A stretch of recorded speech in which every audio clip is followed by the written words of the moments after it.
beef. You want to play from this guy. Wow, a flank from Captain Soda grabbing 2.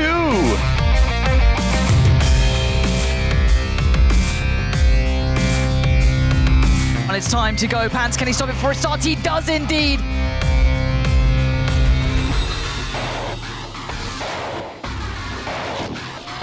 Woo!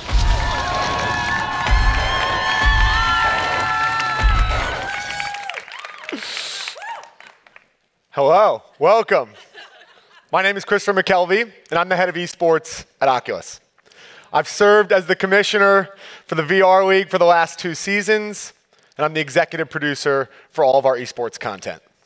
I'm also passionate about VR esports, and I'm an evangelist inside the company, as well as for the larger gaming community.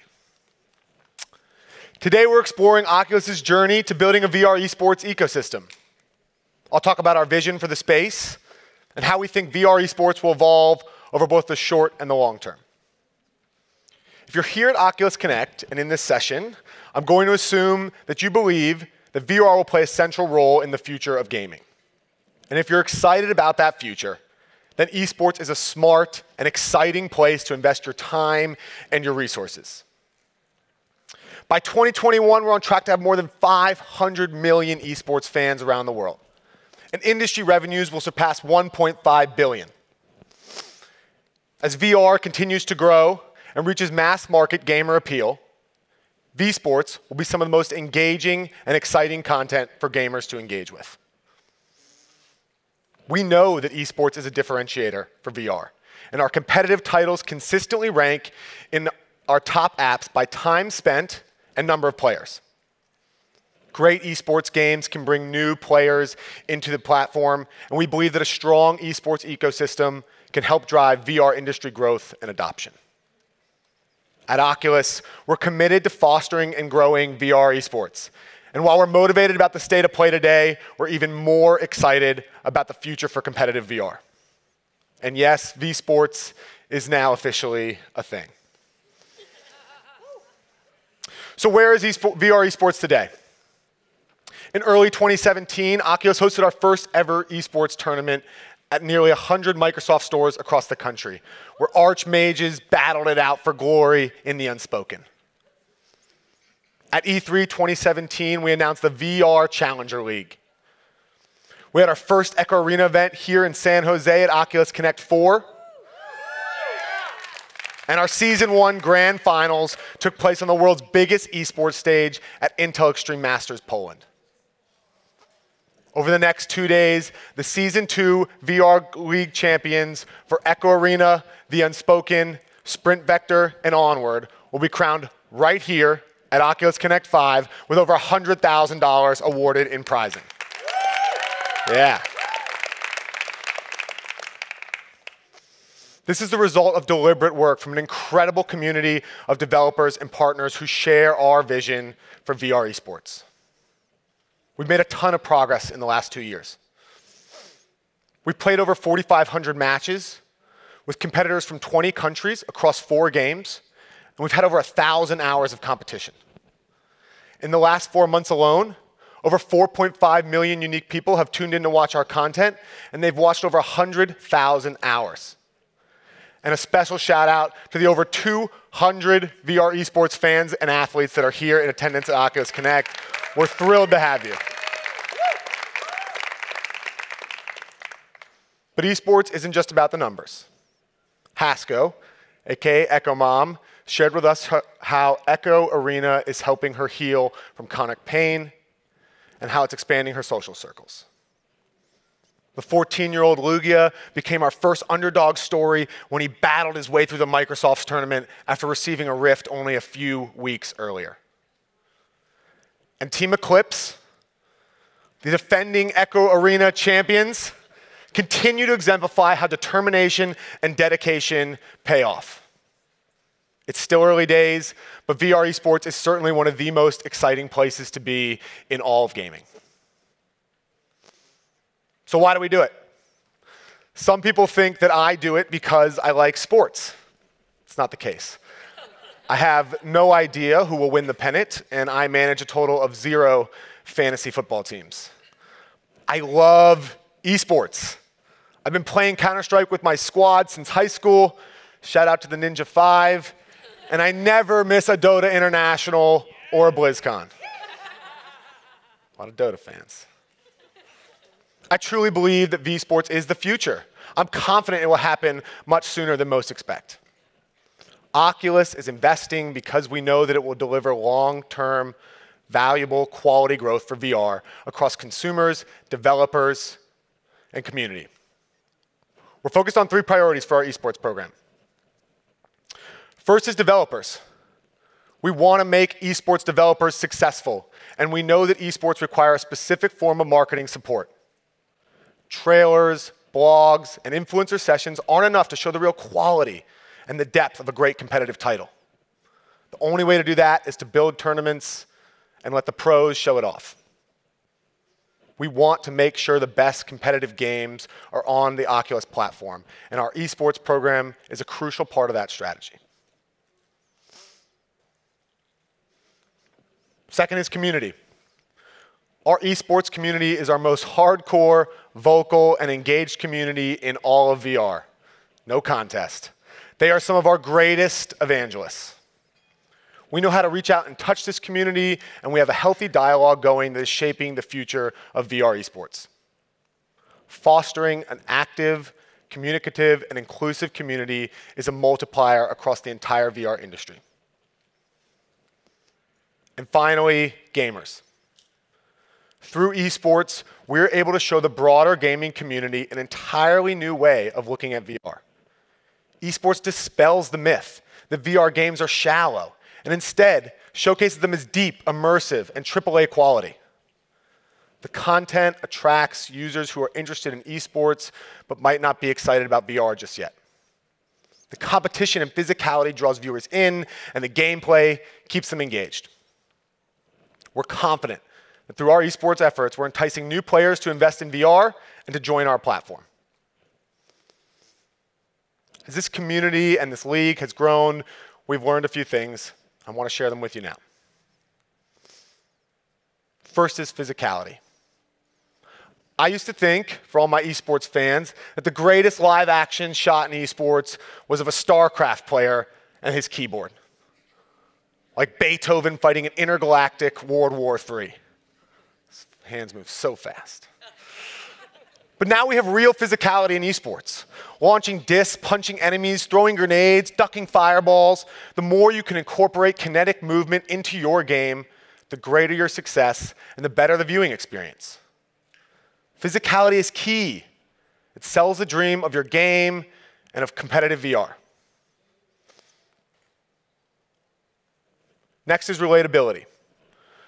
Great esports games like League of Legends, Overwatch, and Dota are complex, but these games pull in viewers from their large player bases. Because of this, the esports content is built for viewers with a high level of game knowledge. But most people still haven't tried VR.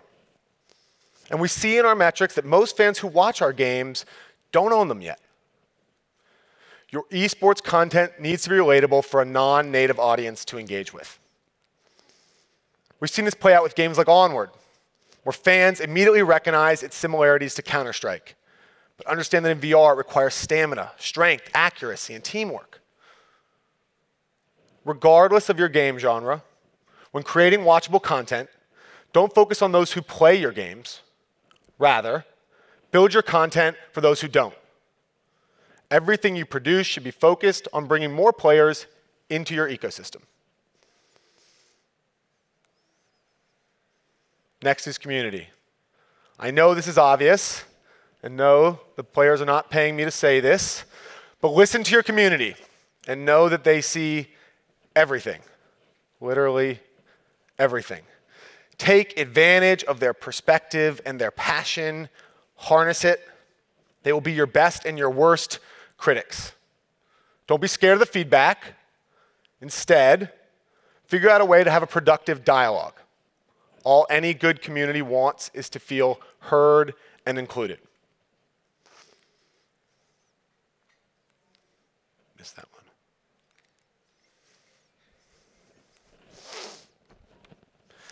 Team competitive games consistently rank in our top apps by time spent and number of players.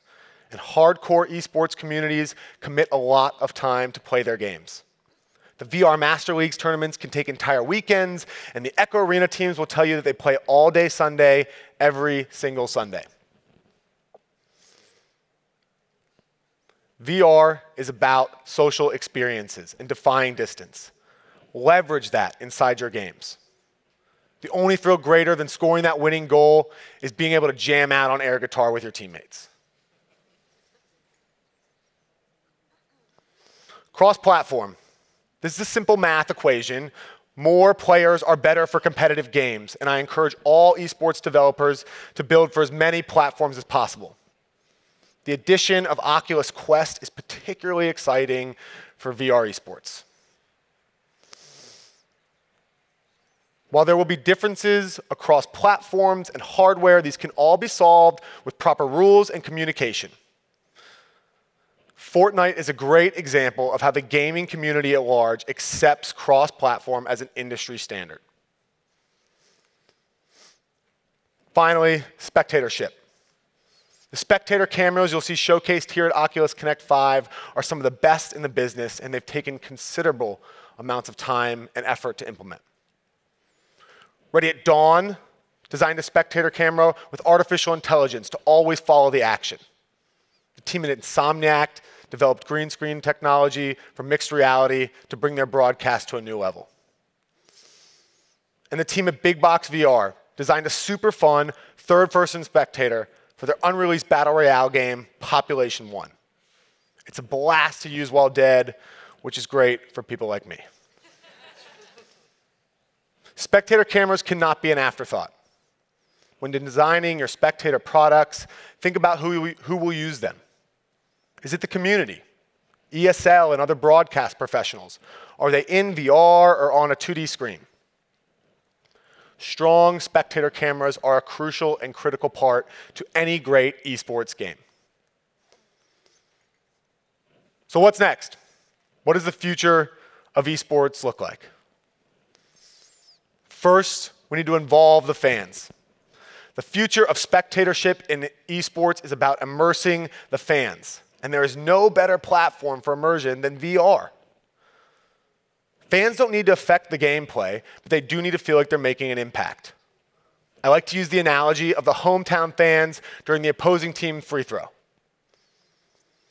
The future of esports will see more fans becoming the sixth man and truly becoming part of the action. Location-based entertainment, or LBEs like The Void that are featured here at Oculus Connect. At Oculus, we're excited about the potential of LBEs, and we believe many people will have their first VR experience inside one of these locations. There's opportunity with LBEs to build competitions with incredible spectacle, elevated with big IPs. The barrier here is twofold. One, how do players train if the experience is not available at home? And two, can LBEs reach a level of scale that is meaningful?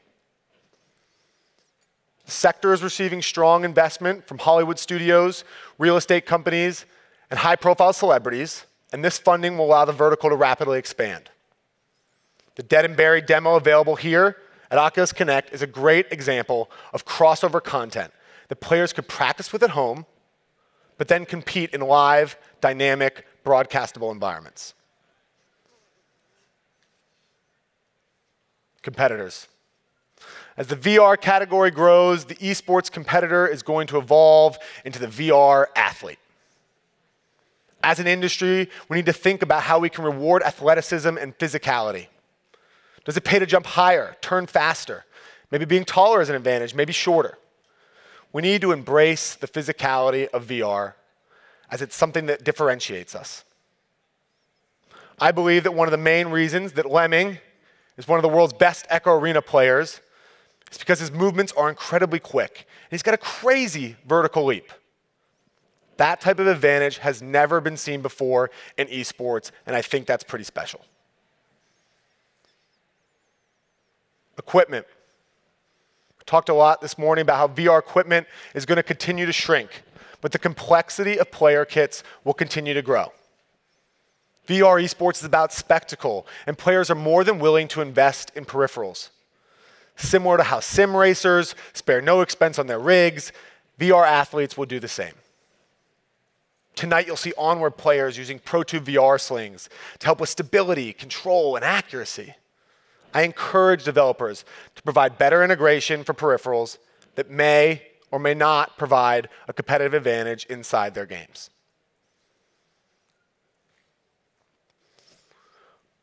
One of the greatest threats to all of esports is cheating, including hacking and match fixing. If fans lose faith in the legitimacy of competition, they will abandon the sport as a whole. And VR is no exception. There is an entirely new form of cheating possible in VR that isn't even completely clear just yet. Players can now cheat in the physical world and in the digital. As the esports industry continues to grow, it will need to become even more judicious about fraud prevention inside leagues and games. Finally, build demand. The great esports games of the future will build demand for competition from within their game. Exclusive cosmetics for competitors, fans, and achievements, streaming awards, and in-game advertising are all effective ways to drive competitors and viewers. These types of integrations will be key for category growth as they reward participation, drive revenue for developers, and entice new players to join.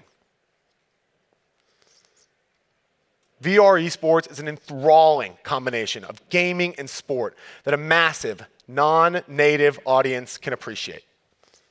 A great competitive game will retain players, build a passionate community, and has the potential to be a critical driver for overall VR growth and adoption.